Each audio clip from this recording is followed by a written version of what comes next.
Restez informés chaque jour avec Scoop FM. Désormais, suivez nos journaux sur nos chaînes partenaires à Lubumbashi sur Sky Radio, la 97.7 MHz, à 6h, 9h, 12h, 15h, 19h et 21h. Suivez-nous également sur la radio communautaire Moïseni chaque jour à 9h05, 10h03 et 21h juste. Le journal du Scoop FM passe aussi sur Kipushi 24 Radio à 8h30, 12h30, 16h juste, 18h30 et 21h30. Retrouvez-nous également sur Vox Congo. Téléchargez dès maintenant l'application Vox Congo pour rester informé en temps réel.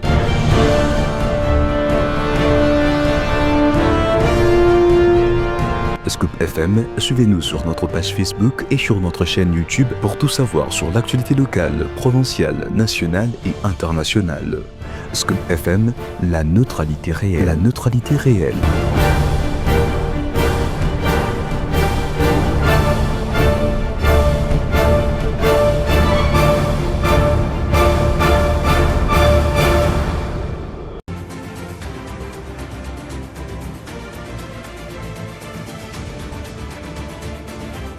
Mesdames et messieurs, bienvenue dans cette nouvelle édition du journal sur Scoop FM. Armel Mutombo a sa présentation. Un seul titre, le président national de l'association socio-culturelle Saint-Pierre, Jean-Michel Kaloa, qualifie d'humiliante la décision de la vice-primature de l'intérieur, rétrogradant Patrick Kafwimbi au poste de maire adjoint. Restez avec nous pour plus d'informations.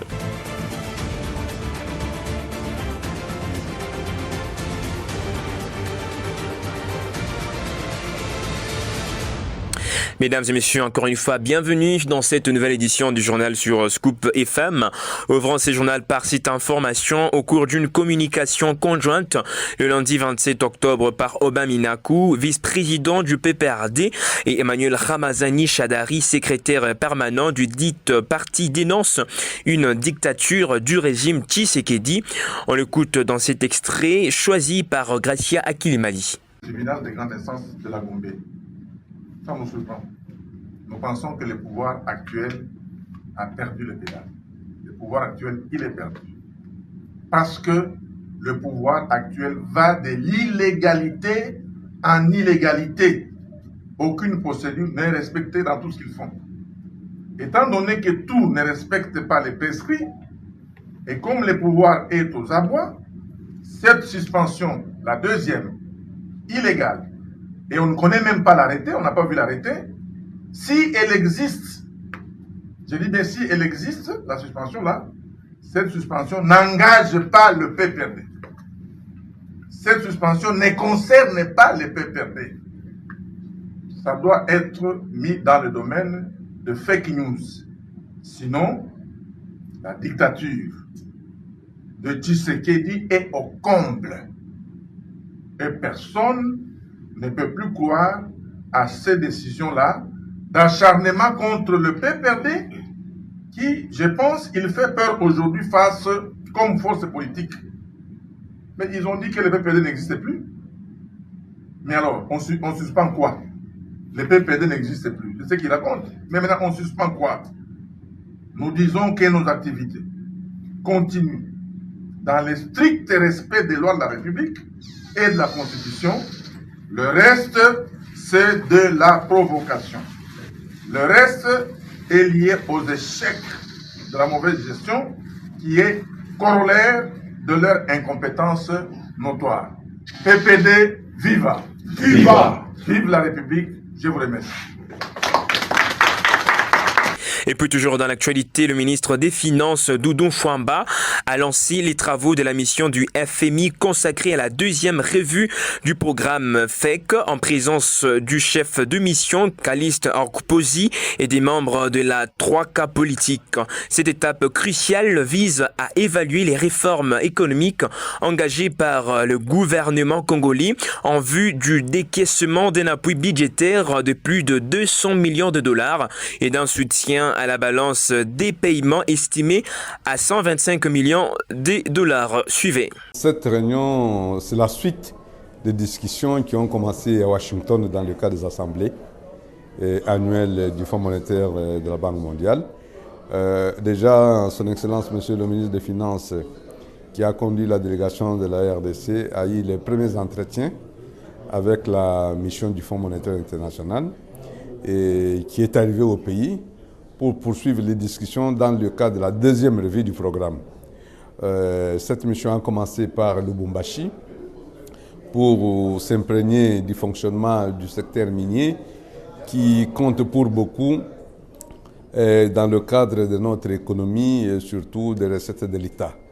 Et après l'étape de Lubumbashi, la mission est venue rencontrer les autorités de la troïka politique sous la présidence de son Excellence Monsieur le ministre des Finances pour faire le point des principaux engagements qui ont été pris pour permettre la conclusion de cette revue. Comme vous savez, chaque 6 mois, la mission du FMI vient faire la revue du programme, c'est-à-dire passer en revue tous les engagements qui avaient été convenus avec le gouvernement pour voir s'ils sont réalisés. Et à l'issue de cette revue, la mission va valider et débourser. C'est cet exercice qui vient de commencer aujourd'hui. Donc c'est la première réunion de lancement où la mission a fait une revue avec les autorités. D'abord sur l'exécution du budget 2025. Et là, il a été constaté que nous sommes justement en phase avec les prévisions, tant en termes de recettes que de dépenses, n'est-ce pas, essayer de compenser la perte de recettes. La mission s'est également intéressée à savoir ce qu'il en est des réformes qui étaient prévues dans le secteur des finances publiques qui vont conditionner l'appui budgétaire que nous attendons. Parce que vous savez, pour la première fois, le ministre a sollicité et obtenu qu'une partie de décaissement au titre de la FEC soit orientée vers le budget de l'État pour financer les infrastructures. Et donc, par rapport à ça, il y avait des conditionnalités, des préalables. La mission s'est intéressée à savoir si ces préalables sont remplis. Effectivement, le point qui a été fait démontre que ces préalables, qui concernent essentiellement la gestion des finances publiques, eh bien, ces préalables ont été remplis ou les derniers sont en voie de l'être. La mission a fait une présentation également sur l'importance de réserves d'échange, ce qu'on appelle les réserves internationales, et que tout pays doit se prémunir contre les risques et en faisant en sorte qu'il garde énormément de devises à la Banque centrale.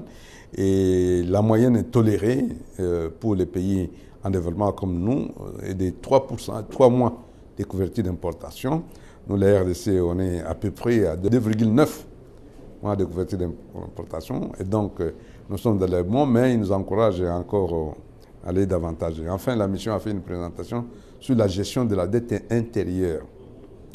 Et sur ce plan, le ministre a rassuré que nos indicateurs sont très bons. Et par rapport aux normes internationales, nous avons une dette globale de 17% du PIB. Et alors que, pas très loin de chez nous en Afrique, il y en a qui sont à 50 et à 60. Et donc notre dette est contenue et qu'il faut tout mettre en œuvre pour garder ces caps-là. Et puis, comme annoncé au sommaire, le président national de l'association socioculturelle Saint-Pierre, Jean-Michel Callois, qualifie d'humiliante la décision de la vice-primature de l'Intérieur, rétrogradant Patrick Kafwimbi au poste de maire adjoint. Le peuple autochtone demande au président de la République d'annuler cette décision. Dans les cas contraires, la Saint-Pierre exige la démission de Patrick Kafwimbi du poste qui lui a été imposé par la vice-première ministre de l'Intérieur. Suivez.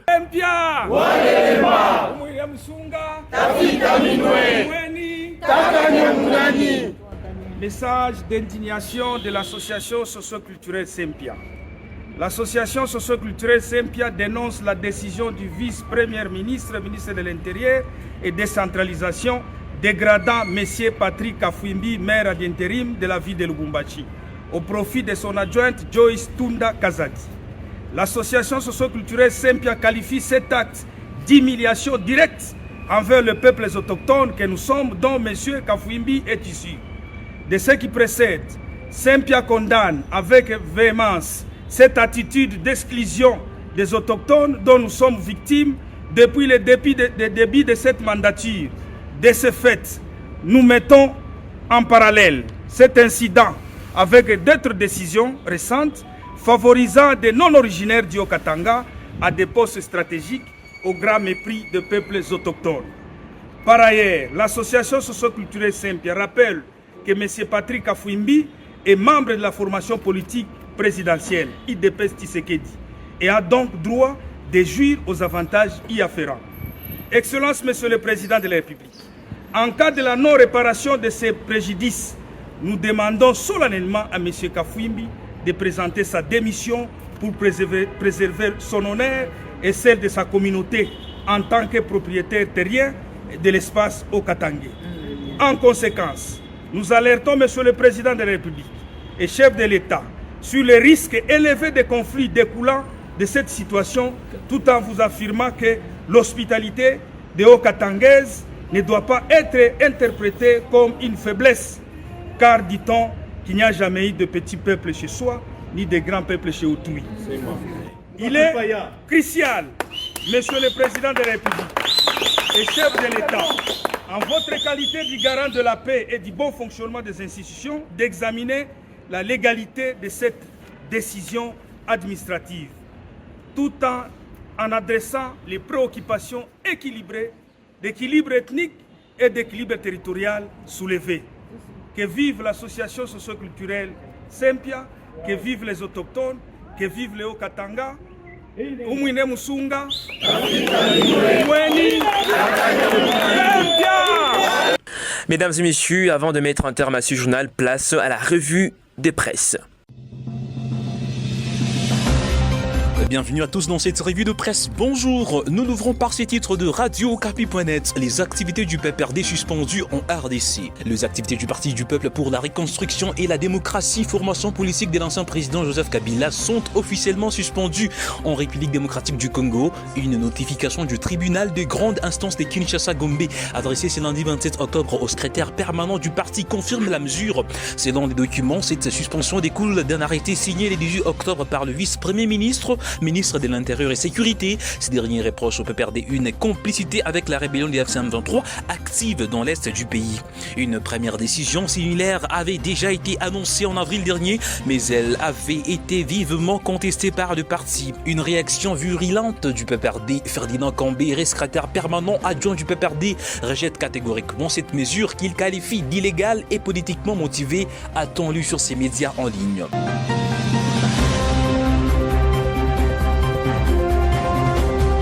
Finissons cette revue de presse avec ces titres de RTNC.CD. Développement durable, une délégation des députés européens en mission des 3 jours en RDC. D'après un communiqué de la presse de la cellule des communications de l'Union européenne en RDC, une délégation de 8 députés européens de la Commission des développements ainsi que de la Commission droits de l'homme du Parlement européen a entamé ce 27 octobre 2025 une mission de 3 jours en RDC. À en croire la source, la délégation des 8 députés européens va séjourner en RDC du lundi 27 au mercredi 29 octobre pour évaluer l'approche de l'Union européenne en matière de développement durable dans des contextes fragiles et les enseignements à tirer de la mise en œuvre pratique du nexus de développement, aide humanitaire et paix. Ces députés européens rencontreront les parties prenantes concernées et visiteront le projet à Lubumbashi dans la province du Haut-Katanga afin de voir comment l'initiative phare de l'Union européenne Global Gateway s'est traduite dans la pratique en RDC, poursuit ces tabloïds. Mesdames et messieurs, ainsi prend fin cette revue de presse sur votre radio. Merci à tous de nous avoir suivis. Les prochains rendez-vous demain. D'ici là, portez-vous très bien. À très bientôt.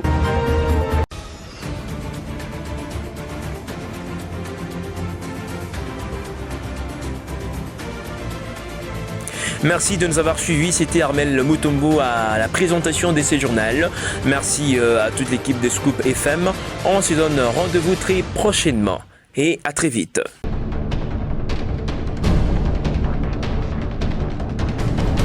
Restez informés chaque jour avec Scoop FM. Désormais, suivez nos journaux sur nos chaînes partenaires à Lubumbashi sur Sky Radio, la 97.7 MHz, à 6h, 9h, 12h, 15h, 19h et 21h. Suivez-nous également sur la radio communautaire Moïseni chaque jour à 9h05, 10h03 et 21h juste. Le journal du Scoop FM passe aussi sur Kipushi 24 Radio à 8h30, 12h30, 16h juste, 18h30 et 21h30.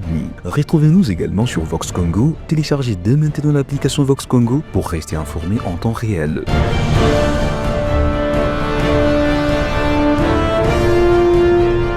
Scoop FM, suivez-nous sur notre page Facebook et sur notre chaîne YouTube pour tout savoir sur l'actualité locale, provinciale, nationale et internationale. Scoop FM, la neutralité réelle. La neutralité réelle.